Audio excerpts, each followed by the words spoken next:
Oh, yeah. Yes. Yes. Is that you, Marshawn Lynch? Yes. Yeah. Yes. Candy Teeth Radio, episode 4. Maybe. Maybe? That's Marshawn Lynch over here. Oh. Once again, I'm Daniel. I'm Jeremy. I'm Jeff. And we're here to talk about whatever tickles our fancy, rot your ear bones, in our audio candy dish. Let's get straight into it. Let's get straight into it. Let's get straight. All right, let's get let's do straight it. to the point. All right. How are your nuts doing?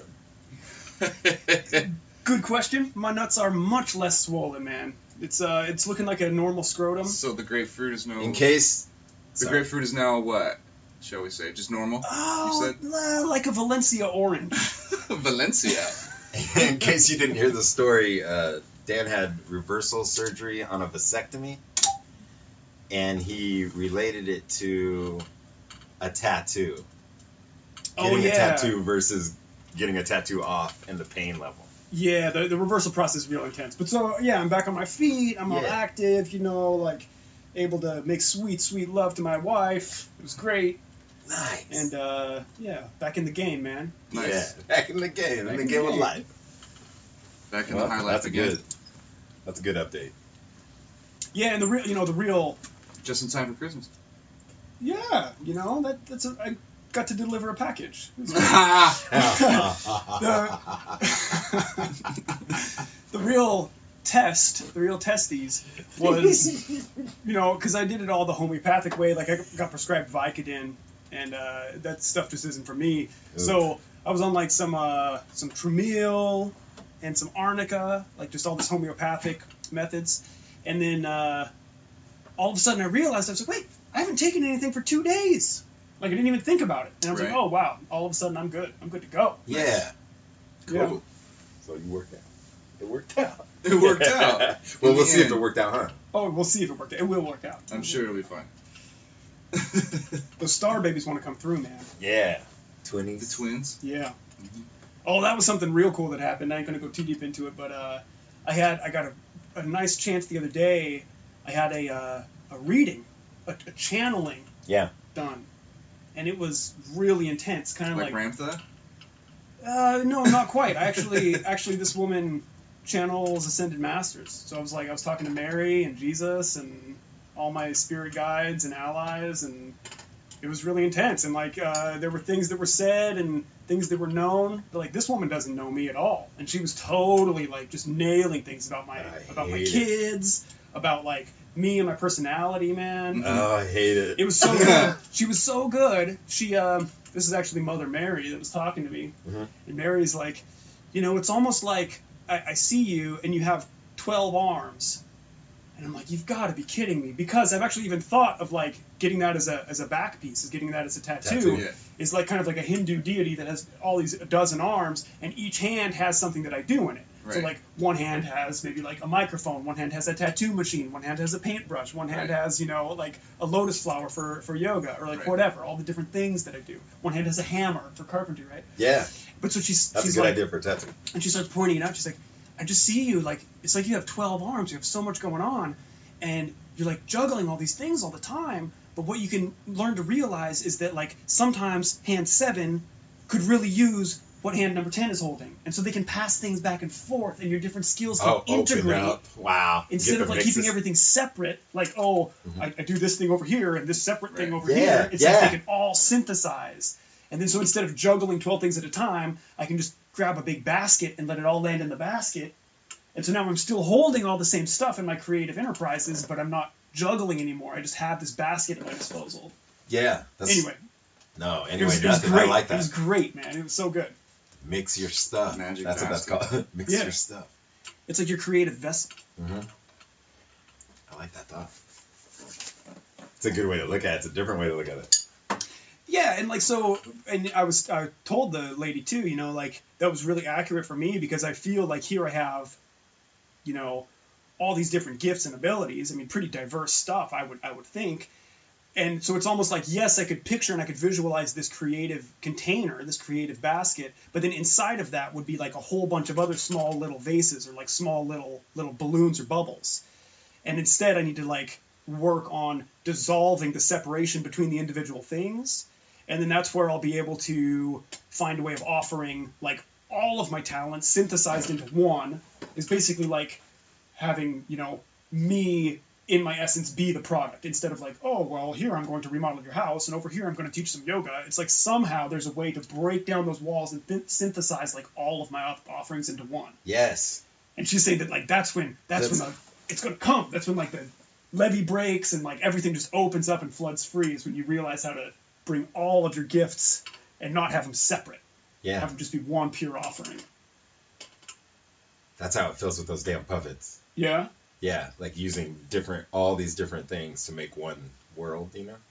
Oh, for sure. Because you definitely do that, man. You pull some pretty crazy things. I love looking at some of your pieces and some of your work, and I really enjoy when I can spot a piece and I can tell what something is. I'm like, oh. Oh, what it used to be? Yeah, what it used to be. When I see where it came from and I see like what its life was in the real world, and it's kind of disguised and you can't see it, and all of a sudden it's like, oh, that's that. Yeah, like your bar stool. I remember a bar stool specifically. Oh, the bar stool was made out of like a large Tinker toy. Was the seat and some coasters, and then like the things that you slide furniture on. Oh yeah, that's right. On both sides. Feet. Yeah, went on both sides, and then I used like a old fake leather coat, and made that the leather, spray painted it red, and it was just like it came out perfect. The bottom of it was a plastic wine glass. Uh-huh. The bottom of a plastic wine glass, so it made the foot. So perfect. Rad. Yeah, and all that stuff just fit together. Uh-huh. Candy teeth. Yeah, for those of you that don't know, candy teeth is the term that means when it just works when there's no reason that it should work. That's candy teeth. Just why does it perfectly. Fit perfectly for no reason? Candy teeth.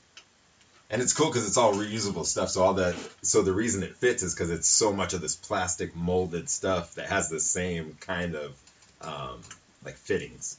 Oh yeah. You know what I'm saying? Like this. So like this plastic piece of junk and this plastic piece of garbage goes together, cha-ching, and then it turns into whatever it turns into.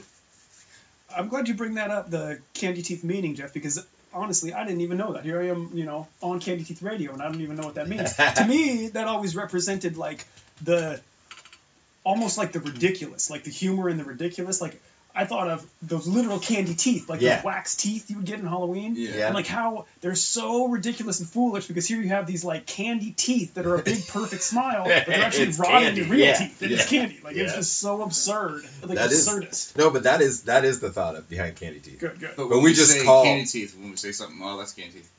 That's what that. We use it as a like this is gonna sound stupid. Like as a word of what's happening. Like that's candy teeth, but it's like just because it fit together. Oh, like your candy teeth in it. Yeah, your candy teeth in it. Anyways, candy. Like when the piece of wood that you find on the side of the road matches the piece of metal that they give you at the metal shop perfectly. Yeah. The size and the curvature of the whole thing, and they turn it into a curved rail for the skaters to skate on. Yeah. Yeah, like the story he's referencing is like, I brought one to Two Ravens, is a foundry here in Tacoma, and they made a bent rail, right, for the puppets to skate, and then when I brought it to my studio, the building outside just has a curve that curves, and it's exactly that curve. Same it's like radius, candy nice. teeth. Yeah, so you can just set it there and it just looks real, and nothing, like we don't measure stuff over there. Yeah, there's no measuring tape. In the studio. We don't measure stuff. We just like, stick that there. Sand some of that off. Cut that off. And then it just like, don't even need to try. No, it's rad. Yay for that. What else? Oh, I was cleaning out the garage. That's a huge one. Oh, man, that's big. That's big, dude. That's a lot of Throwback Thursdays. Process? A lot of Throwback Thursdays. What'd you say? It's a multi-day process. Yeah. I only did one day. I gotta change topics? No, that was I gotta turn the page? No, you just gotta silence your phone. That's what this one That's the change topic. Oh, wait a minute. Do it again? Where's my phone? Oh, yeah. I can decipher. Yeah. So I'm going through the garage after a long time of saying I'm gonna go through the garage, and I found a huge box of videotapes. They're just all old footage, skate footage Of amateur porn. Yeah, and so, well, I'm not gonna say that, but I'll do an awkward pause though. I had footage on there that I had no idea I even owned, and I had some other people's tapes that had footage on it from this is like from like '89 to like '96. I'm sorry, Indy. Back in the day. But like there's stuff of like what I'm gonna be posting on Christmas. I'm gonna do a posterama, right? I'm gonna overpost everything. So like if you don't want to see all my stuff every other minute, then defriend me or whatever. Because on Christmas I have so much footage and like old stuff of all these people like Steve Olson, Yoshi Abayashi, Robo, just a whole bunch of skaters from Tacoma, and old footage that I'm gonna be putting out, and I'm just gonna be putting out old footage of all kinds of stuff and pictures, all Christmas Day. So pay attention to that. Oh yeah, pay attention to that at Instagram. Jeremy, yeah, Jeremy N. Gregory at Jeremy N. Gregory. What else you find in there, man? I found my Speedos, my old Speedos. I found girls' panties that were dirty that I didn't know whose they are. Ew. Random dirty panties. Yeah, that was a weird one. Are you sure they were Ding. So you purposely kept them. At some point you kept them, or do you think and they the stashed them? Speedos. I'm talking about the Speedos. No, they were just in a box. I don't know what was going on. Do we have any? I honestly don't know what's going on with that. Were the Speedos and panties in the same box? Because I was like, who's like and you can't ask your girlfriend, like, are these your panties? Because then that could just go horribly wrong. Yeah, no, that's not a question you should ever. You just ask. destroy them, right? And don't make them into puppet clothes. Now I'm gonna ask. I'm gonna venture out here. Yeah. How do you know they were dirty? Can I just do an awkward silence again? Yeah, once again. Yeah, cool. I'm pleading awkward silence on that one. But just let me. I knew. I knew. Because that was the weird part. That was like weirder than just having random panties. So, and how old is this box, probably? Oh, I don't even know. All the boxes there's some boxes that have moved 5 times. Oh. I'm sorry, Indy. I'm trying to talk about normal stuff, but it's not working out. No, he wants to go outside, but he can't. We're talking about panties. You're trapped in here. I don't know. I hate dogs. Except for likes Indy you. the studio dog. Yeah, except for Indy. Indy the studio dog is great. Yeah, buddy. Lay down. What else did I find in there? I found old yearbooks. From 9th grade to 12th grade. Or no, from 10th grade to 12th grade. But of a different dude. Somebody else's yearbooks. That I bought at an estate sale when his mom died. Oh. That's random. Why would you buy someone else's yearbook? What? Because he didn't care enough to have them himself? Mm-hmm. And I have you them. felt like somebody had to have them. It was the whole set. And you watch him grow as a person That's some craziness. over the 4 years. Wow. And I thought about I could just rip out little pieces of it and leave it at his house or something. That's weird. You know what you should do? You know, like in yearbooks, people will be like, "Hey man, have a bitch in summer. Call me." Dude, You should just all call day. up one of those numbers and be the dude. Oh, Oh you're, my you're God. such a good idea. You're such a good idea live on the air. Be the guy. That's such a good idea. I'm down with that. Like, hey man, Yeah. remember 9th grade? Frank Jacobs. So Frank Jacobs, if you're listening, we got your yearbooks, man. Yeah. We haven't torn them up yet, I don't think, right? They're my yearbooks. I bought them. Oh. You'll have to pry them out of Jeremy's cold dead hands. Well, no, I'll sell them to you, but there's going to be a markup. You know what I'm saying? Those are your memories. You didn't care. I'll give you one cheap. Well, maybe we need to hear his story first. A story about what? His story. Why are they... Oh, like what? Maybe some horrible thing happened. Maybe he was in the army and like you couldn't keep him with him because he had to go to Afghanistan. Maybe he got sex change and he changed his whole life. Got rid of everything old. Hit everything in the garage. Ooh, and then mom died. Mom, you left it at Mom's house when you moved out. Oh, it's all coming through. See? You know? So maybe we shouldn't hear the story before you try to, like... Well, we can call him. Mark it up. We can go to his house, record it. Be like, hey, man, Francine, where are any traces of the past life? Where are your yearbooks at? Where's your yearbook? Where are your yearbooks at? You know where your yearbooks are? Sorry to hear about your mom. It was cool. She was like an art teacher, and she had these crazy. She made crazy binders like I make, where it's just plastic sleeves, and you just put interesting stuff in it, pile it up, and have a cool book. She had a whole bunch of those, so I still have those too. Oh, that's cool. Mm-hmm. I don't think he wants those though. Was there we'll have to do. There's exchange in there, dude. There's so much. Wait, I'll bring them in because there's so many stories just in the writing and how his life changed from 10th grade to 12th grade. Like he became cool through that. Oh, at the end he's super cool. Yeah. And like everybody's like, Frank, what up, man? Blah, blah, blah, blah. In the beginning, it's like, oh, hey, Frank, you were cool. You were cool in study hall. You have hair. Yeah. Call me. Or no, have a good summer. You have hair. I like your fingers. Yeah. That you have 10 of them is cool. Good time. Thanks for letting me cheat off you in English. Yeah, it's interesting. It's interesting. It's interesting to me. I wonder what, if I could find all mine, you guys could find all yours, I have all mine. I got a couple. Yeah, I don't know about mine. I might be able to find a couple.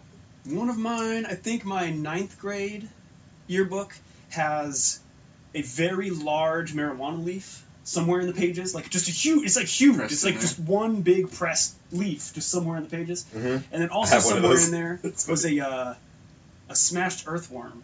Like a nightcrawler got thrown and it like stomped on the book. Whoa! On like a dude's page that I didn't like the bully. Oh, you're like leaving spells on there. Like smashed the worm in there, and then the pages are all peeled open. Wow. Yeah. Sacrifice.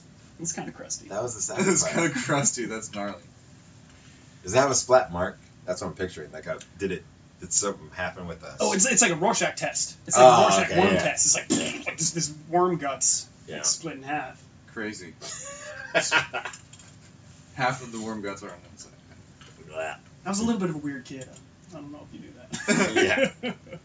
Killing stuff? Yeah, I don't know. That's, good thing nobody caught you doing that. They'd send you to the psychologist. I learned my lesson on that. Shooting slugs.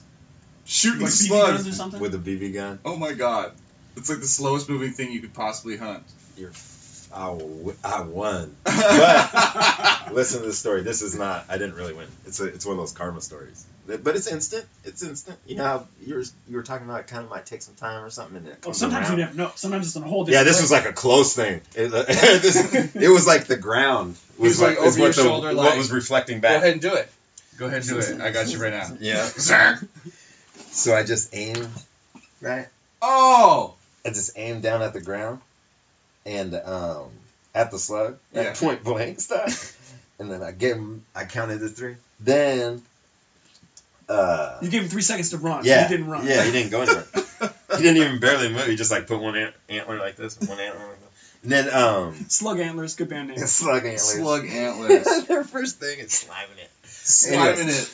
Slime it up. Debut record. Slime it up. Anyways, so I'm aimed at the slug, right? Yes. I got him in my sights. The sniper. You hunt day and night to try to find one too, I'm sure. And so I shoot the gun, and then the BB goes through the slug, back through the slug, into the pit of my eye. Oh! Like the tear duct, where your tear duct is. You actually shot your eye out. I shot my eye out straight, like a straight shot. But with slugs, you can't do that. Try to do that. No. Everybody try to do that. Nobody can do that. Put on a welding mask, I guess. I'm like, we're gonna get sued. We're gonna get sued when the kid comes in with one eye. I tried it through a snail and I got snail shell shards in my eye. Yeah, that was dumb. That was another dumb thing. That's instant, super man. funny. You just bam, and it was just stuck in my eye, and I went and I just instantly pushed on it, and it popped out. Like I instantly popped it. Ooh. Oh. Yeah. But there's slug juice in there. But it could have been a centimeter to the right, though. Just been right in your eyeball, like Pow! Like just enough to teach you a lesson. Yeah. Not enough to make you go Like, blind. you want Not to go like blind in your right eye? lesson. Yeah. Well, I'm glad you learned your lesson because that's there's no sport in that. I mean, come on. I shot some stuff with a BB gun. I shot a dude with a BB gun. I shot a dude with a BB gun. It was the same That's thing. way more acceptable though. Unless he's Not when he's holding unconscious. No, but he's laying down holding a pillow, and you put it around the pillow. Oh. You didn't just kick a man when he was down. You shot a man with a BB gun. And it was gnarly. It was like I didn't know. It was like the first time I ever shot a BB gun like into something that was a person. That was soft. I'm sorry. No. You got a BB gun? And They know. yeah, that was a dick move. And I felt super bad right after I did it. Oh man, we've all pulled him for sure. Mm-hmm. You ever shot a bird? No. Ugh. I never shot anything. I never had any kind of projectiles at all when I was a kid. I shot me a neither. bird. And it was the saddest thing ever. Was there even a split second when you did it? Because you aimed and you pulled the trigger. Yeah. Was there a split second where you were like, yeah, I got it? And then you thought Yeah, you're of and supposed to. processed That's it? the whole Like- thing. You're supposed to do that. Like, you're supposed to hit it. That's the game. Or you were going like bird hunting. Yeah, we're just, yeah, we're kids with a BB gun, yeah. Yeah. Going bird hunting. Or can hunting, bird hunting. But yeah, I was totally into it until I shot the bird, or until the bird was shot. Yeah. You know what I'm saying? Then I was super bummed, like, oh, that was the weakest thing ever. That thing was just chilling, and like sitting on a wire, you know, like not even thinking about somebody's aiming at it. Fuck. Yeah, that changed. I'm not into it. No. I don't like animals too much. I shot a person and a slug and a bird. I'm good. I'm good. I'm done shooting things now. Yeah. Done with that. Well, Christmas is right around the corner. Probably when everybody listens to this, it will be Christmas. Merry Christmas! Merry Christmas! Merry Christmas from the Candy Teeth crew. So I got a story about a guy that had a little less than jolly experience at his company Christmas party. Uh-oh. All right. This is from ABC News. Those are always like get bad. A fireball thing? We'll just listen to stuff. Company Christmas parties, man. Like even the idea of that is like Yeah, it's a bad idea. It's a bad idea. Bad yeah. idea. Everybody like lets loose. Yeah. Getting all wild You don't under the want that. mistletoe. No. Like it's not okay. There's always some weird stories. All right. Salt Lake City. A Utah man says he's fully recovered after he was hospitalized for chugging a quart of eggnog so quickly that he inhaled some of the creamy holiday beverage into his lungs. What? Slow it down, buddy. Ryan Roach from Utah County said that he participated in an alcohol-free eggnog chugging contest at the holiday office party earlier this month. That's such a bad idea. He downed a quart of eggnog in 12 seconds without taking a breath, but soon began coughing and gasping. Is that an eggnog beer bomb? Yeah, just like slamming it. Oh, it's on galurp. Galurp. Oh, gross. Hours later, a friend drove this dude to the hospital because he's shaking and struggling to Hours breathe. later? Hours later. He's shaking. They waited until he's like shaking on the So floor. dude's having an eggnog seizure, man. We gotta go, man. Eggnog OD. So put him in the alley. So doctors told him he had eggnog in his lungs. How do you Ain't that a take bitch? care of that, you know? That's crazy.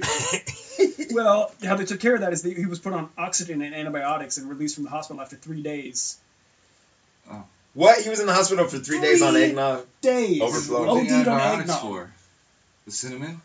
It's cinnamon overdose. It's So nutmeg. I'll get him some antibiotics. Yeah, too much Nutmeg nutmeg allergy. in there. That dude was high. Yeah, man. So watch out for those holiday Christmas. And it was parties. non-alcoholic. Non-alcoholic. Well, it's a chugging contest. I mean, that'd be kind of crazy for like them to do at the office if it was Nah, spiked. that's how men would do it. That's how an office of men would do it. Yeah, if it was a men. Well, See, it didn't they say didn't it was let like, women you in know, this workplace. Didn't Oh, say it was sorry. like a cowboy office or anything. That's true. You know, what kind of office was it? I don't know. It doesn't say. Yeah, I just you always know. picture the office. Every So- time anybody Every says office. office. Yeah, every so- office is Dunder Mifflin. yeah, Yeah, that's it's exactly what I picture every time I think about it. It's weird. Yeah, they would probably somebody would spike the eggnog at that place. Hell yeah.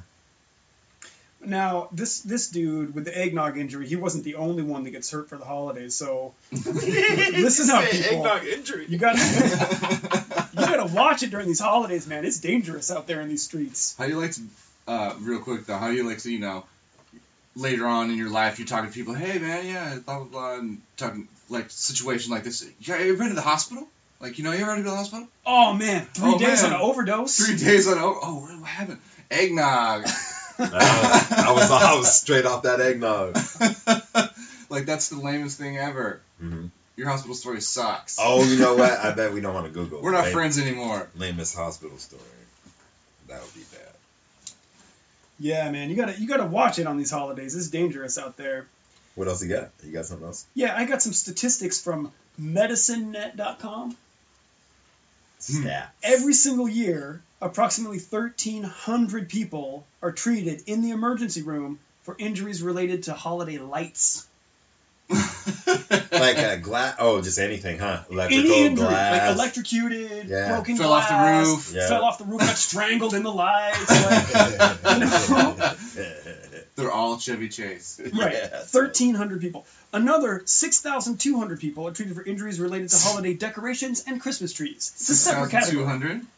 Yeah, 6,200 people. Wow. Holiday decorations and Christmas trees, separate from the Other than the 1,300 lights. people. The lights, yeah. They keep pretty accurate statistics. It's pretty nice. I like that. Well, the holiday lights also cause about 510 fires each year. Christmas trees are involved in about 400 fires. Yeah, right? What else would there be? And there were 156 deaths in 1997 from home fires started by holiday candles. That was a bad Christmas for Jews. Oh, man. Yeah, man, you get a little of that pine fresh candle going on, and the next thing your house is an inferno. Those Red 5 candles is what that was, probably. No, Hanukkah. That's crazy. So, Christmas trees are 400 out of the 500 fires, did you say? Let me see. I think they're two separate instances. So, Christmas trees were involved in 400 fires, but then there were 156 deaths from home fires started by candles. They're two separate instances. No, but I mean, out of what else starts fires in, you know, other than the Christmas tree in that first statistic up there? Because you said like out of 500 fires or something like that. Holiday lights cost 510 each year. Christmas trees cost 400. Oh, okay, got it. So you have 25 strings of lights plugged into the one splitter in the outlet, total Griswold style. The shit's sparking, right? Studio style. So would that happen on a fake tree? I think fake trees would still burn, but they may not go up as fast. Seems like it would maybe melt or something. Yeah. Maybe it would drip on the presents and catch the presents on fire. Either way, it's an inferno. Either way, Christmas trees in general, recipe for disaster. Turns into napalm dripping. That's what I'm saying. Yeah. What do you? I don't mind I used to think that the fake trees were bad. I did when too. I was a kid. Me too. Yeah, but I don't think they're that bad anymore. No, I have a fake tree upstairs upstairs of this building we're in right now. I didn't even know it was fake. It looked real. Yeah, I thought it was real at first too. Plus, I have the real wreath on the front door, so when you come in, it smells like Christmas tree. Smart.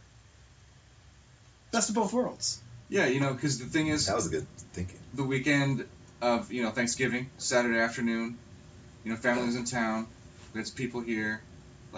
Black Friday was yesterday. We can put up our Christmas tree now. Bam! Within the hour, we had the Christmas tree up.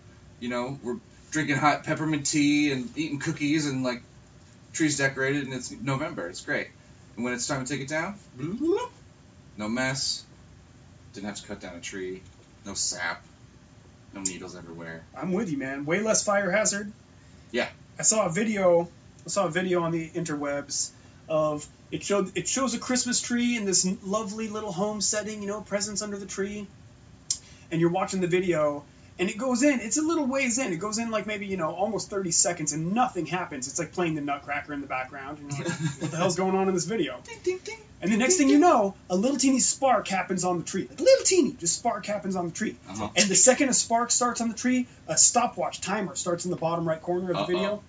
That's another good sign. Dude, 30 seconds, that tree was engulfed. It was absolutely flamed the up. Star on the top and everything. Oh, just flames up to the ceiling. Everything's done. And then within a minute, they ran the stopwatch for 1 minute. By the end of a 1 minute video, this tree was like exploded. The furniture's on fire. Like there's so much smoke in the room you can't even see through the camera anymore. Like it was ridiculous. So this is like a home security camera or something's got to be, right? Well, I got the impression from the video that it might have even been like a test video. Like a test video that they set up the scenario to show you how quick things go up if your tree's dry. Like they had a little planned short in the wire, like, and then it just all just went to shit. But this is service of the fire department. Right. Service of the fake Christmas tree industry. Yeah, totally. They paid for that one for sure. Fake Christmas. But see, the thing is, I don't like cutting down the tree, but they're grown to be cut down, right? So tree farm. They're all farmed. So, and the other thing is, I guess while it's living, I mean, it's doing good by being a tree, right? So is it good to support this business or not? I don't know. It's a big debate because I wonder, what that same land that's growing like Christmas trees that you're going to chop down and put in your house for 2 weeks or a month or 6 months, however long. Those are some ghetto spots. Yeah, like what else could that land be used for? How much weird fertilizer did they use? Like how many native species did they eradicate out of that environment by only just having one species of tree? So yeah, it's kind of a weird thing. I was at a holiday party at my buddy's house the other week, and we had this little debate about real trees, whatever, and somebody starts going, "Oh yeah, man, these real trees, they'll last forever sometimes. Last year I put it out in my front yard in the tree holder, and it lasted for 6 months." And I was like, "You did that? That's good. You just did that? You just like put the Christmas tree in your yard? And that was cool?" Was it next to the shopping cart or the broken down car? Dude, I didn't even ask. The 3-wheeled shopping cart. It wasn't in the holder. It was on the side of the house. It was in the holder. They said to put it in the holder, so when it rained, it would kind of fill up the holder, water itself. It was self-sustaining. So you just tortured it for 6 months, really? Tinsel and shit all on the tree. Like. Oh my god. No lights, just buck naked. Oh, it's horrible. Yeah, it's sad. Oh, Christmas tree. Oh, Christmas. Oh, Christmas tree? Why you got Oh, I thought you had a Christmas tree injury, and I was like, oh no. Yeah, I wonder what people happened. Already got busted up at Christmas trees, remember? It was in the list. I know, I wonder what happens, like, other than the fire, like, what kind of injuries happen? Oh, dude, you climb up some sketchy ladder leaning all over to put that angel up on top. Next thing you know, you're on your ass. The whole Christmas tree fell down. I guess people are having to use sharp tools to cut the Christmas tree down as well. Oh, yeah, totally. People chopping their fingers off, cutting the Christmas tree down, like... Dad. It's an emergency room Christmas. It's an emergency room Christmas. Oh. Nut shot. Yeah, thanks, Andy. Another skill of Every the time studio the dog. furnace turns off, it sounds like, makes a clunk noise, and he thinks it's a door somewhere in the house. Something's going down. Someone's here. No, it's just the furnace turning off. Someone's here and then just punches you in the nuts. I think Indy, the studio dog's about to use Jeremy's trick and just like let out a little burst all the way around. A little squirt. Around the room. A little squirts. Let it evaporate. No. You need a thumb. He's fine.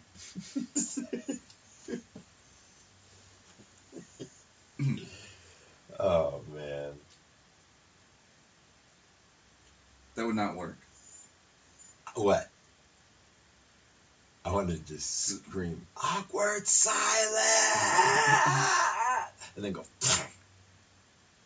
what wouldn't work though? What was the sound at the end? My head exploded. Oh.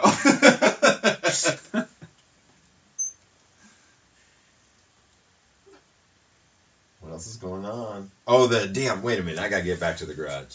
Get back in the garage, because man. the garage, you got so much in there. So much in there. There was so much stuff in there, but then it was all 20 years later than last time I saw it.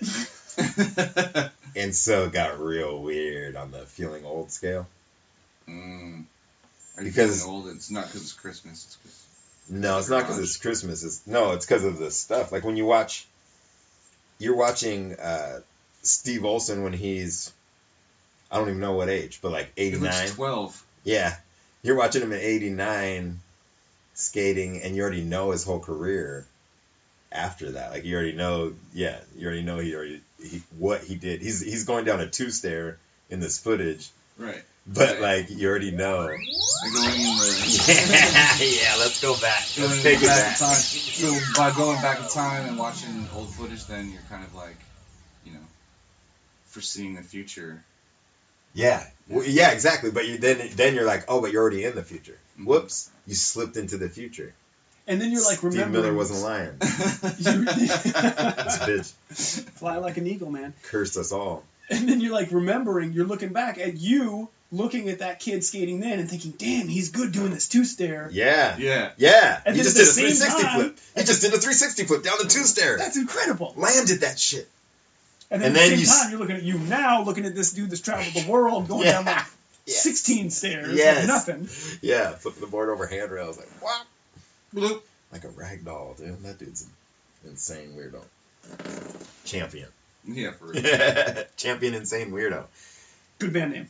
Is that it? Is that it? That's too long. I don't like it. Champion insane weirdo? Dude, he's a funny character, too.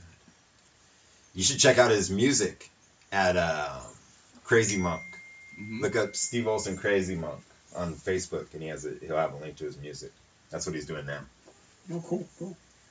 Dude, one time I just called him out of nowhere, and I was like, dude, I have an art show at this place in Seattle, and I was about to go by myself, and I just called him up random. That's like how our relationship works. It's a random one where he'll call me every once in a while random. We'll just go do something. Anyway, so I called him, and I was like, you want to roll with me to this art show? I forgot the name of the place. It's in Seattle?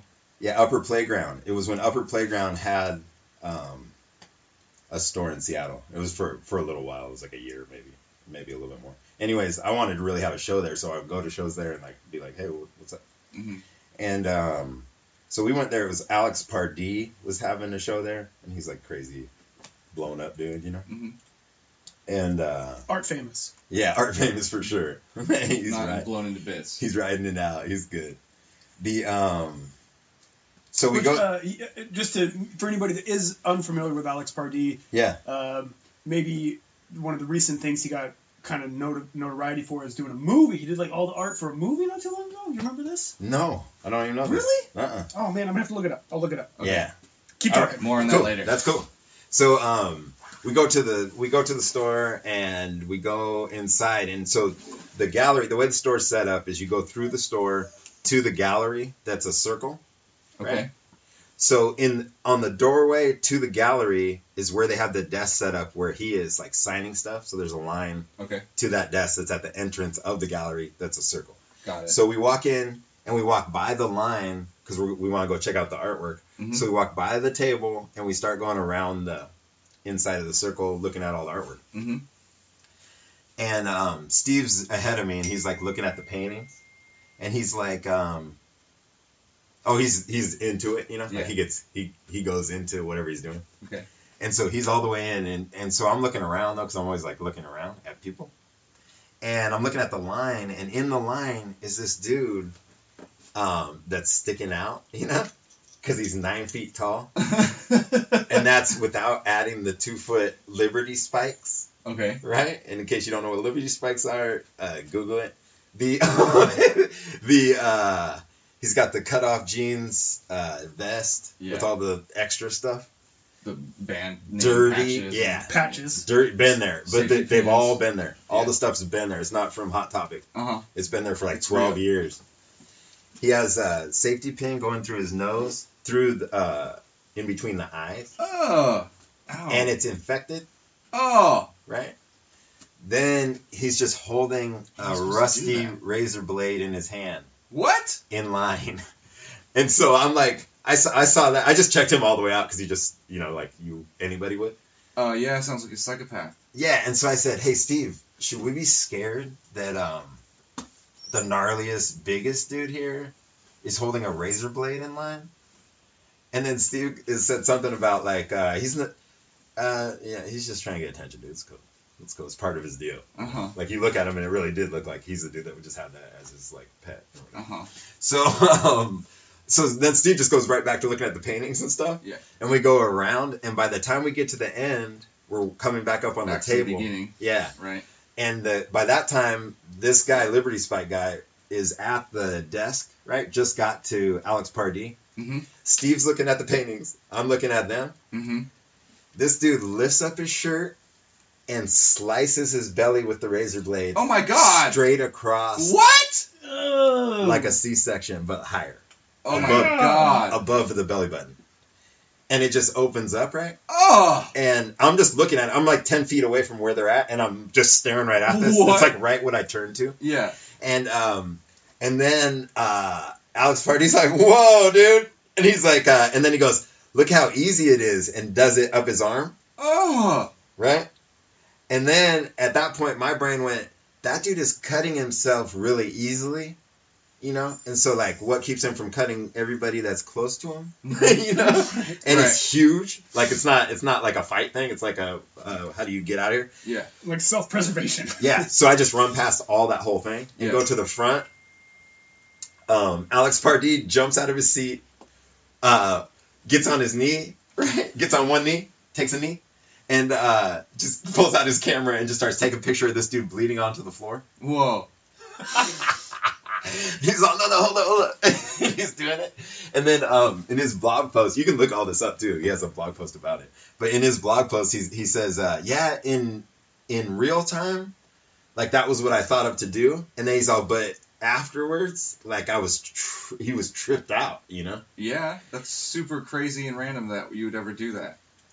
Yeah. It was insane, dude. Anyway, so I went up to the front and I was like, there's a dude back there who just cut himself in half. And they're like, what? And I was like, there's a dude back there who just cut himself in half. And they're like, so they just run back there, you know, and I just stayed back where I was. Yeah, cool. I told everyone else about it. Yeah. I'm going to stay back And then he just dripped blood out. Like, there's just blood dripping all over everywhere he goes. So he drips blood out, walks down like a block and a half, and then gets picked up by the cops and like the ambulance and all that. Oh my God. Whoa, dude. It was burly. Some kind of super fan or something, huh? Because like Alex does some. That's how his stuff is too. Like weird, open gory artwork, cut, you know? yeah, with stuff coming out of it. Weird monsters and stuff. Yeah. So the movie Alex Pardee did the art direction for was Sucker Punch in 2011. That was his big like claim to fame recently. His big Hollywood debut. Sucker Punch. Never heard of it. Never saw it, but yeah, it's a movie. Yeah, we gotta check it out. He made it. Yeah. And then like animation, or he like just did art for like a live action movie. No, it's like a live action movie, but he did like the sets in the background and like a lot of the art direction for the costuming and characters and whatnot. Nice. And then I'll post the picture that Alex Pardee drew in my sketchbook after that, because after that we were just kicking it after that. Yeah. Anybody listening on our Facebook page, we will often post pictures that are relevant to what we're talking about. So if we're talking about anything visual, we'll usually try to bring a photo back in, and you can check that out on our Facebook page, Candy Teeth Radio. Ding! Ding! Wow, I might just throw in a total curveball here and bring things up a little notch to a little higher vibration than people cutting their own stomachs open. Oh, ooh, that's a low one. Wow, you should have pretty saw low vibration, dude. what it looked like. Yeah, that's a scary Christmas. That's a scary. We told people at the beginning this would be a Christmas episode. Now we're talking about it. Oh, Merry Christmas! Yeah. Self-disembowelment. Ooh, gotta shake that off, dude. I gotta snap this thing out. Yeah, clean it. Oh. Palate cleanser. Palate cleanser. All right. I want to bring up a totally different topic. Kind of a heady metaphysical subject here. Completely different direction. Do you have any like trippy metaphysical music? That's like something we need. Because we're gonna need like we're gonna need that. We're gonna need Daniel's to go into dance. Daniel's metaphysical topics music. Okay. Like, give me a second here. I'll bring something up. The veil between the realms. Oh, you're really gonna do it on the run? I'm gonna find something. On the run. I'm gonna find something. So let's just see. Like one part dream sequence music, one part flashback music, one part psychedelic voyage music. Oh. No, this is no good. This is no good. This is no good. Well, you go ahead and start. I'll bring up the rears. It'll be way better. All right. I'm going to bring up this subject, and I'm going to see if you guys are aware of this thing. Have you heard of something called a Merkaba? Do you know what a Merkaba is? No, I do not. I don't either. Okay. That's good. I like talking about it. Mm-hmm. Merkaba, you can picture it as it's part of your energetic body. It's part of your energetic body structure. So you can't see it with the naked eye, of course. You know, like if scientists were to dissect your body, they're not going to find your Merkaba. But how it can be visualized is it's a three-dimensional Star of David. So it's a Star of David that's 3D. So it's a upside-down pyramid and a upward-facing pyramid. Right. And they intersect each other.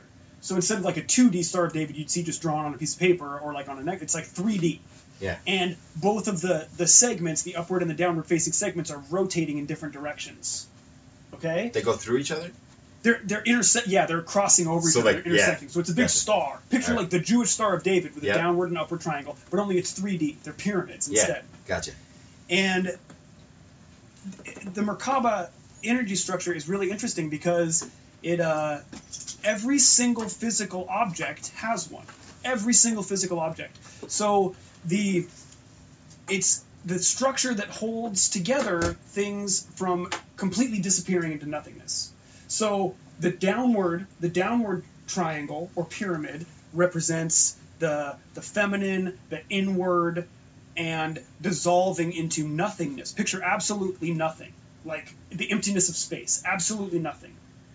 Now the upward triangle represents the masculine, the upward, expanding, and everything. The weird thing is, though, is that if you attain absolutely everything all at the same time, is kind of the same thing as nothing, because nothing has identity. Nothing is separate from anything else.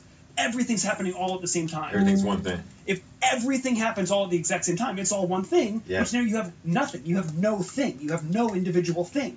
So everything's one thing, and nothing are actually the same thing. They're the two opposite ends of the spectrum, but they're the same thing. So the Merkaba energy structure is the thing that keeps every single thing we can ascertain and identify as an individual object from anything else. That's what gives it its structure. Because if it didn't have a Merkaba energy structure, it would just melt into everything or nothing, which are kind of the same thing.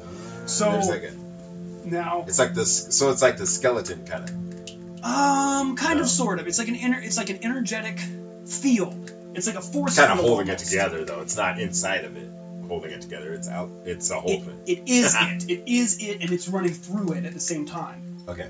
So it's like a magnet has its field. The Merkaba is an invisible energetic field. Just like magnets have the energy from a magnet has a physical force, an ascertainable field, but you can't see it. You can't see a magnetic field. But if you take a magnet and put it up to a piece of metal, it'll suck it in, and it actually has a field, but you can't even see it. The same thing with a Merkaba structure. So in order to see anything, like I'm looking around the studio, I see speakers, I see a computer monitor, I see Indy the studio dog, I see Jeremy Gregory, I see Jeff Week. I see the keyboard Jeff Week is playing. Yeah. I see the individual key that Jeff Week is pushing on the keyboard right now. So every single thing that you can see as separate from anything else has a Merkaba structure. Which means that a tree, you go into a forest, and a tree itself has a Merkaba structure. Well, every single leaf on that tree has its own Merkaba structure because you can ascertain that as separate from everything else. If you can possibly see something separate, like you look at the carpet, pick up a single strand of carpet, if you can see that as different from everything else, now it has a structure. Yeah. Which means that if you take that leaf off of the tree and you tear it into 100 pieces, there's 100 different Merkabas keeping that piece as a piece, right? And so, because the whole nature of the universe is so fractal, you look at the tree as a whole, and there could be 10,000 leaves, each with their own Merkaba structure holding it together in its time and space, that all kind of compose and make up the larger Merkaba structure, okay? Yeah. So the thing that gets really interesting with the idea about this whole concept is that a lot of the esoteric traditions, especially like Kabbalah and Jewish mysticism, that's actually what the Star of David is a representation of the Merkaba. That's where it's from? Yeah. Yeah. in Taoist tradition, this is the yin yang. It's the same thing. It's the yin yang. Yeah. So you see how the two triangles, they overlap each other. They're separate and different, but they each contain a part of each other. It's the same thing as the Merkaba, kind of, because it's like the masculine and feminine, balanced and kind of overlapping. They're kind of inside of each other. Yeah. So these mystic traditions, especially when you get deep into Kabbalah and things like that, they actually believed that this Merkaba energy structure was more than just a structure that holds everything together and separate from everything else, but it was actually a vehicle. Merkaba means energy light body, and the structure of an activated human being. So if you're fully activated and fully aware, like if you've done some deep meditation and some breathing practices specifically to activate your Merkaba, it's about 55 feet across. And it actually ends up becoming kind of a saucer. Huge. It becomes a saucer kind of, because you're Oh, you're stretching it out? yeah, well, the vertical height isn't as big as the horizontal. So it's kind of like shorter vertically and really wide horizontally. Some people actually believe that this light body, this Merkaba light body, is actually what some people have seen as UFOs. A flying saucer. It's actually a flying saucer, because this structure, once you ascend through it high enough and activate it energetically, is actually a transportation device interdimensionally. It brings you to different dimensions, different realms, and you can leave this 3D temporal physical existence and actually travel in time and travel in different dimensions. So that's kind of crazy. But, that was the best end of it. The shape is called a star tetrahedron. That's the inverted pyramid and the upward pyramid. And every single atom, it goes down to every single atom. So yes, every leaf on the tree has its own Merkaba, every grain of sand on the beach has its own Merkaba, but that breaks it down to every single individual atom, because that's as small as we can see with an electron microscope. It's the smallest piece of matter. And each piece of matter, in order to be there, that we can see it, it has a Merkaba energy structure. So when you split that any further, it is completely against the laws of nature, and that is what an atomic bomb is. So when you get down to an atom level and you separate it, you split that Merkaba from balancing and holding this one little piece of atom together. That's why you could take one little particle of plutonium and cause this massive explosion, this massive destructive explosion. Is because they've actually separated the atom in half and split that Merkaba. Yeah. And that energy broke just that, erupts, and the energy goes, erupts. yeah, it gets loose. Yeah, because the natural order, like the literal natural order of the universe, of the physical universe we experience, has been severed in half. Yeah. What's it? So, like, what would you do with this? Like, with this information? Like, what would? Well, what you would do with this information is it can actually change the way that you look at the universe, because knowing that every single thing has a composition of both what we would call masculine and feminine properties, it expands your consciousness. And there's actually a direct link to an individual person's level of consciousness and their understanding of the Merkaba idea. And it doesn't even have to be like in your awareness or consciously. It could be kind of subconscious or just intuitive.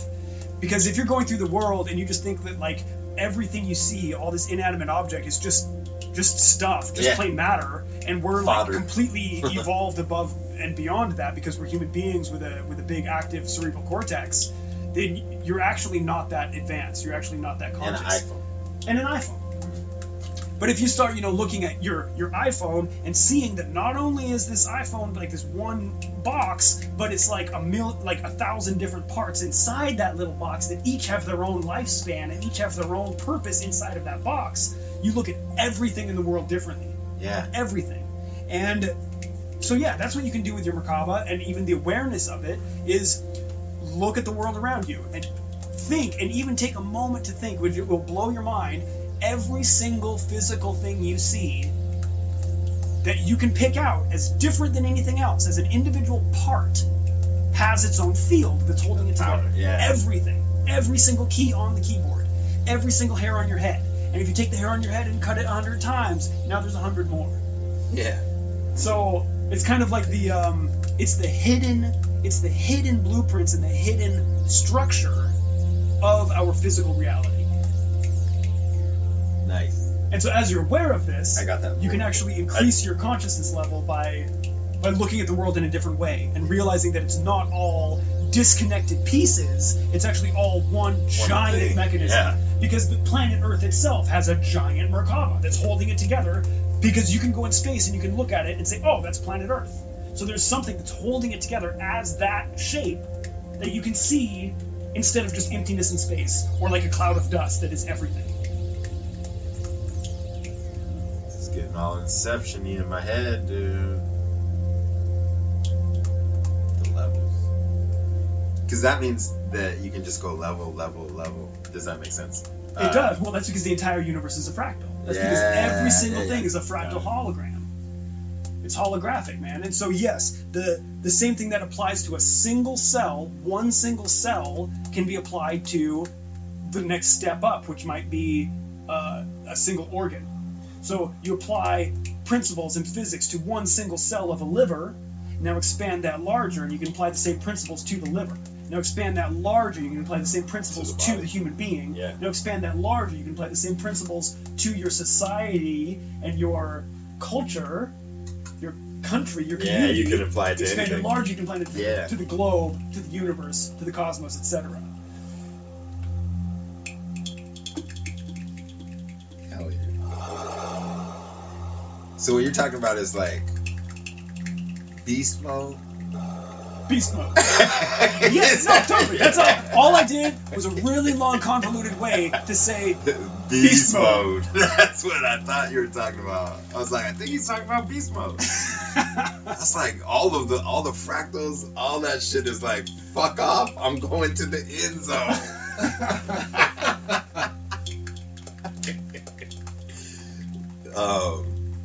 Yeah, sorry. That was my segue. Did you enjoy my segue? Yeah, it's good. It's good. Oh, Jeff, I'm digging this. it was good. Yeah, It was good. That's a back. match. That's a match. Daniel's Corner. We gotta come up with a name for my I love it. That would be cool. segment, because I got a lot of shit like this to talk about. Dude, I need to get those puppets done. Because then we can start making images for it too. In Dan's Corner. Me holding the puppet that looks like me, holding a puppet that looks like the puppet. The puppet making a puppet of you making a puppet. Sorry. Fantasy. I'm going into fantasy land. This is Christmas? Yeah, Christmas. We haven't been very Christmassy. This wasn't very Talking about people get injured, you know. Let's talk about something. Let's talk about Christmas. Let's talk about. And if anything, if the Merkaba was going to be religious, it'd be Jewish. Yeah. Oh, totally. Yeah. It's all the way Jewish. It's already. Yeah. It's the main thing. A lot of cool stuff is Jewish. I've been finding out with the Jewish girlfriend. Oh yeah. Like what? Like partying. Partying is Jewish. Wow. Yep. Yeah, absolutely. You heard it here first, folks. Yeah, I didn't know that. I didn't even know that. But yeah, they like to get down. It's fun. Did they do that? Like, did they do the whole like waving Yes. money at each other thing when they're dancing, or is that like Greeks? No, that's a cartoon. That's like a '50s cartoon. Oh, it's a '50s cartoon. Of You know, I go to the Greek festival every year that they have here in Tacoma, Yeah. and they just throw money on the stage there. I don't know. Oh, they like throw They the do? money. They like, if it's coins, they just throw it on the floor. If it's money, they ball it up and throw it on the floor. And then at the end of the, when this group of dancers is done, they do all their bows and everyone claps and everything, and they like go around the stage like the younger ones go around the stage and grab all the money. Yeah. But is that are Greeks Jewish? No, but It Everything's can getting be. weird. Can be. we weren't. Somebody else said something about Greeks. I was wondering if it was a Jewish thing or Greek thing, because I was picturing the Oh, but money it is thing, a Greek thing. but I didn't remember if Gotcha. it was Jewish or Greek. Well, they put the money on the floor when they're dancing, but I don't know. Maybe it's because it's the church and they're like donating money to the church or something. I don't know if it's a traditional thing in Greece. I don't know how it works. I'm just saying. At the Greek festival, They make it rain. they put them. Yeah. They make it rain. But I mean, yeah, they're not out there like dealing. They're not flipping out the hundreds. No, they're not The doing any of that. Benjamins. Nobody's out there. Oh, doing that. man. At least Speaking not of- when I've been there. Speaking of making it rain really quick, Yes. I had a chance to go to this show up in Seattle, and it's going to be part of our new holiday tradition. It's called Homo for the Holidays. Yeah. Oh my god, it's hilarious. What is it? It's put on by Ben De La Creme. He was a drag queen that was on RuPaul's Drag Race. He's from Seattle, local performer. It was so brilliant. It was one part drag, one part burlesque, one part like vaudeville. Yeah. It was all original parody songs. And there was this part where Jesus... Go ahead. And it was Christmas. Homo for the Holidays. It's Homo for the Holidays. It's all like... Yes. And it was so sacrilegious, dude. It was so it was really good and really funny. What was Jesus? Wait. Jesus. Who was Jesus? No, this is pretty rad. So Jesus' entry. First, they're like all the drag queens and characters, they're having this big holiday party. And then there's a knock on the door and Santa Claus comes in and it's this big, like, ridiculous there's this big, ridiculous, like, giant head Santa that comes in, like, walking all awkward. Like a and mascot? then the next thing you know, like a mascot. It's like mascot Santa. And then he starts, like, kind of bumping and grinding and, like, doing this crazy dance. And it's like a male burlesque dancer, a male kind of stripper. And he, like, takes off all his gear and he's being all, like, hot, sexy Santa, right? And then there's another knock on the door. Who's that? It's another mascot Jesus. Mascot Jesus comes in a second time. And is working it and starts stripping. And then inside of Mascot Jesus, or Mascot Santa, is Jesus. And Jesus is like this little cute, like, lesbian girl. Totally under makeup, like, looks like Jesus. And he's like, hey guys, I just thought I would join the party too. You know? And it's so funny. And then Jesus, like, breaks into a rap song. And he's holding up one, like, a little paper loaf of bread and a little paper fish, and then, like, fans them out and starts making multiples and making it rain and fishes. He's like making it rain, loaves and fishes all over the place. He's feeding the masses. Oh man, it was so good. Loaves and fishes, fishes. Making it rain, bitches. Make it rain, Jesus. That's super fun. Homo for the Holidays. If you get a chance, go see it. It's your new holiday tradition. Oh yeah. I wonder if that guy. I've seen a guy in Seattle that was crazy, and he was at a burlesque show, and it was Alice in Wonderland. Is that the Cheshire Cat? Yeah. He was the Cheshire Cat, and it was so rad. It was really good. And then when we did the thing for Microsoft, what was that thing called? You did it too, where you did the acro yoga. Oh yeah, what is that thing called? It's the Gigapixel. Microsoft Gigapixel. Hey, here's a plug. You can find both Jeremy Gregory and myself, Daniel Martin, and my beautiful wife, Rachel Martin, on a Microsoft Gigapixel project. Chris Cruz, also. Going to give Chris Cruz a plug. Yeah. So you can find all of us on the Microsoft Gigapixel project. It was hooked up by Chris Cruz. A full interactive photograph of the city of Seattle that you can zoom in from, like, crazy far away, because it's a gigapixel photograph. And you can zoom in and see individual artists of all kinds of different disciplines close up, and then see their little bio. And it's like a 3D real-time environment. It's pretty great. Yeah, it's really fun. That's really cool. Google it. Google it. I want to make that button. Internet search it. You need to make that button. To Google it? Google it. All right, I'll make a... Google it. Google it.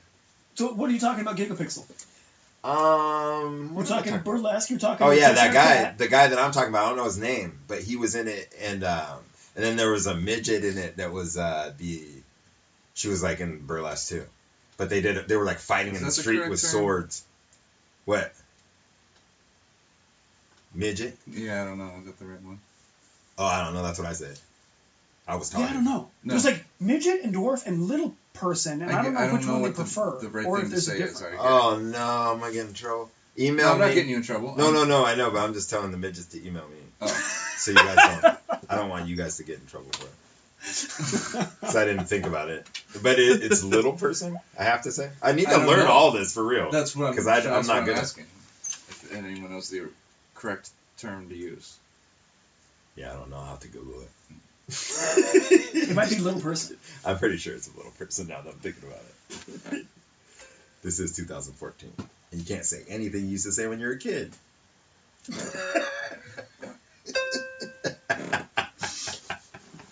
Change the subject time. And I was just going to get into the whole, she was super cool and she... She's super cool for a little person. Yeah, she was totally cool. She was like a normal person. Oh my god. But just smaller. Yeah, and she like talked. So retarded. Oh! Oh, you did it again! You did it again! Guys, we can edit this, right? We can edit this one. Oh shit, it's going in a row. Well, this is the first They're going official in a row. live one. Oh, wow, I'm already the bad guy. I'm taking the bad guy role. Let's go back That's to what I was unfortunate. talking about though. So they're doing a sword fight. The little person that's totally normal and fun to talk to, And the homosexual and the other guy, gender non-specific. I didn't ask gender what he was.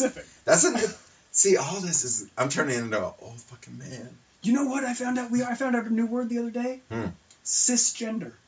No, Do you know this? There's so many. No, We're all cisgender. Stop it. what's that mean? That just means that you identify with the same gender you were born with. No, I don't have to say that. I don't have to say that everything's getting SYS. crazy. Everything's getting crazy now, and I'm Can I gonna. just say my name's Jeff? Is that Yeah. You can. I can just say that. Hi, my Yes. name's Jeff. I am cisgendered. No, do I have to talk about all that? Well, the funny part is because there's like kids now that are like gender non-specific. However, I tried to say that. They're like asexual. That's another thing. No, they're just like, don't ask me what you don't need to know what I am. I'm Jeff. But You you don't gotta need to have, like, think about me. No, I know. I'm like penis or not. Like, But see, if it's Jeff, then you're thinking it's a dude. You gotta have you have to have a gender neutral name. no, I'm saying this is real life. I'm not making this up as a situation. I'm saying in real life, the kids, like some of the kids I teach, are gender non-specific. So they're like, you don't call me anything. They go by they. You don't call it him. Yeah. It's they or them. Yeah. What? I just say whatever I want to say. I'm talking. Everybody doesn't get this part. Like, I'm talking. So I'll say what I say. Like, I'll say girl if you're a girl. And I don't think it's that weird. I'll say her if I give you her book to give to her. Because you're a girl. Like, I don't understand the part. It's getting too weird. It's getting too weird. It's getting a It little sounds weird. difficult to navigate, at least Yeah. regular, daily speech. Yeah. Well, how come we can't just be normal? Like, just talk. Just talk. Just talk to Is each that other, making people. sense? We don't even talk to each other. Wait a minute, I'm going to go on a whole different one. The talking, what about saying hi? Mm-hmm. What about saying hi when you're walking down the street? What about saying hi when you're walking down the alley so that you know you're cool with each other? Like, regardless of, I'm talking about in Tacoma. Sorry, I've been having this problem. Walking past people, and I realize I look a little bit like a crackhead, but it's not really to the level. What are you going to say? Well, there is a specific gentleman that walks around town, Mm-hmm. and he looks like you, Mhm. a little darker skin. Yeah. He looks like you've gone really wrong. Yeah. It's like, it is crackhead Jeremy Gregory. And Yeah. I'll point it out to Rachel. I'll be like, oh, look, it's crackhead Jeremy Gregory. And like, he's always So talking to people probably himself. think you're that dude. His beard is like That's bigger what- and a little crazier, and he's Yeah. like, he's like They're like, less hair. He Yeah. has like the full male pattern balding. But he's like always walking around talking to himself, looking over his shoulder. And it looks like alternate reality Jeremy. Yeah. Like if you didn't have might be, art so. and things to like skateboarding and things to Ooh. focus on, it's like everything's gone wrong, alternate universe Jeremy. And he's walking around town. You might see him around. Yeah. people I wonder if see he's you, an arsonist. people see you and they're like, man, he's looking actually kind of good. Like, oh man, this guy's cleaned up. I'm still gonna not That's talk what to it him when he shoots. says hi though. Yeah. I've just been running into so much of that it gets old, because I'm a person that just says hi. Mm-hmm. And so, like, I was walking down the alley behind the studio, and so this guy's walking down the alley, and the alley's like a rape alley, right? So it's just dark and like There's even signs. it's a scary spot, Yeah. if you're in a real city, and so or if you're thinking weird thing, I don't know. Yeah, I just go back there and play with dolls, but yeah. That's so not this weird. this That's guy's kinda walking weird, yeah. towards me, and he crosses the street and comes on the sidewalk where I'm at, right? And so we're both walking. We both saw each other at the beginning of the block, and then we're walking up to each other, and he's looking at me until he gets to the bubble spot, right, Uh-huh. where my Jewish energy pile. Your Merkaba. Yeah, that's what I'm talking about. And so, right when he hit that, his head turned to the wall, right? The wall is right. this close. I'm walking on the inside of a sign pole, so it's making the sidewalk this much shorter, even. So we're really right next to each other. And I'm just looking at him ready to say hi, and he just looks at the wall like where it's weird, and just walks by. And then I start laughing and talking to myself about his whole life. And then I was like, oh, what kind of, no. Just- it just, I Doesn't just, make you seem like anything less of a no, crackhead. it just makes it so he's like, oh, good thing I didn't look at that dude. Yeah, he was talking to himself. Like, Jesus, this guy's Yeah. crazy. And I'm just like, wow. Grow up, say hi to somebody. Jesus. We're all in this thing. That's one thing. Has one macabre.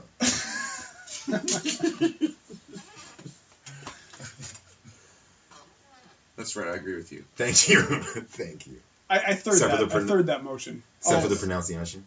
Pronunciation. Yeah, I don't know. Except for the Macabre, I pronunciation. think, is like something else. What's in this ginger beer? Oh, that's the roofie beer. I Red guess. hair. What'd you say? That's the roofie beer again. Oh, wow. The Cosby special. Oh. I didn't want to. I didn't want to. Oh. So, Dude. I gotta let him go. I Did gotta you cut see him that? off. You know what was crazy? It's difficult. It is. He's trying to fuck Oprah? He Yeah, I tried to saw rape that. Oprah. I Bill saw that. Cosby tried to rape Oprah. Unsuccessful. He raped She fought him off. 47,000 people, and then he couldn't rape Oprah. She fought him off. She got man. those strong legs. It was man. her. Oh, she will beat your She got ass. strong legs. She put you in a chokehold. Shit, those roofies didn't even barely touch her. She was just high. She was like, Well, she's look like, at you know that. what, you know Get what, off Bill, me. you look kind of good in that patchwork robe.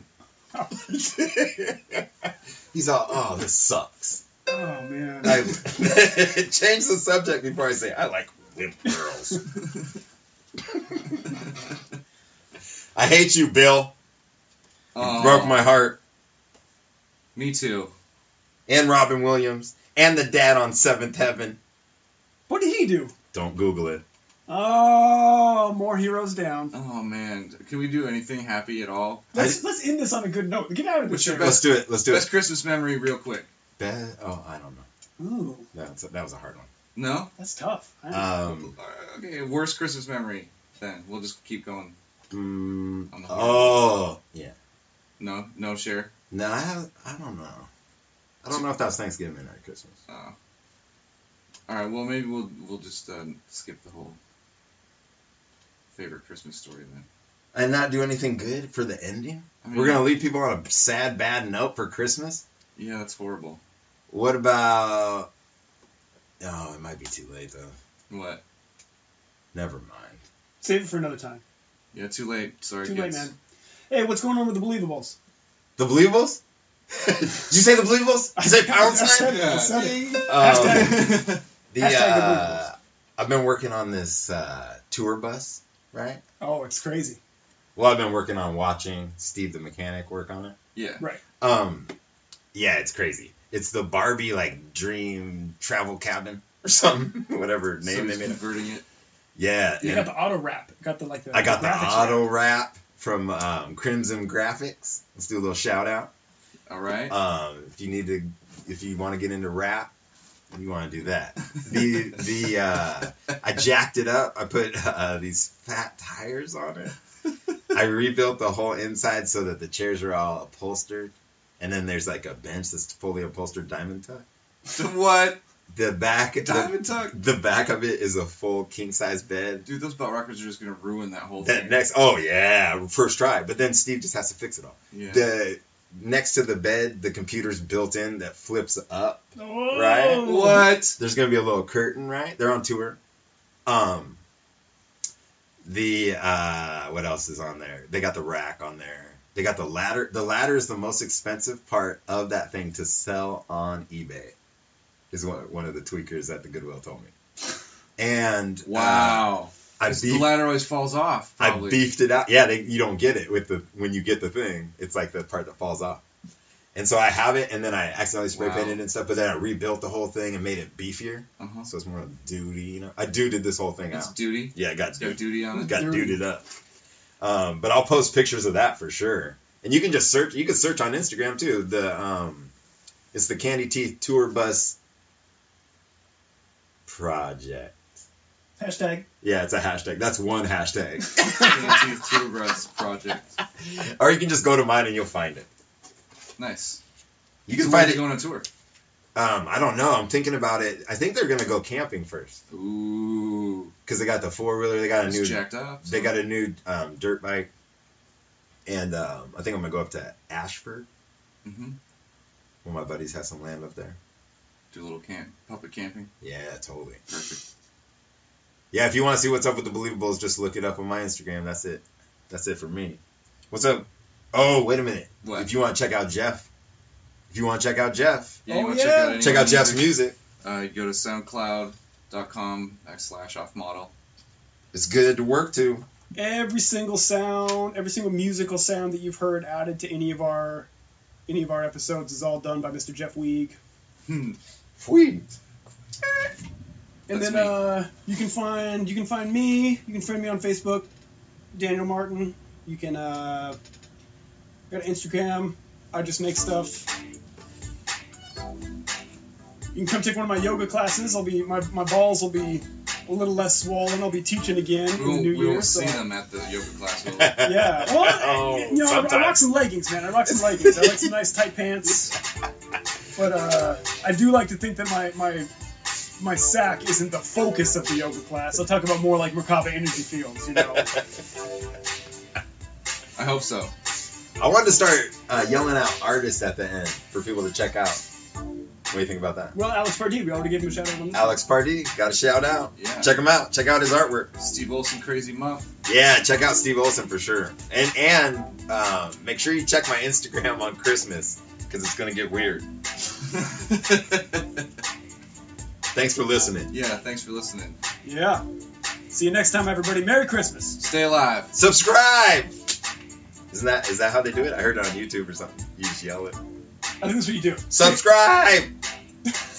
I need subscribers. Oh my God. Like it. Subscribe to it.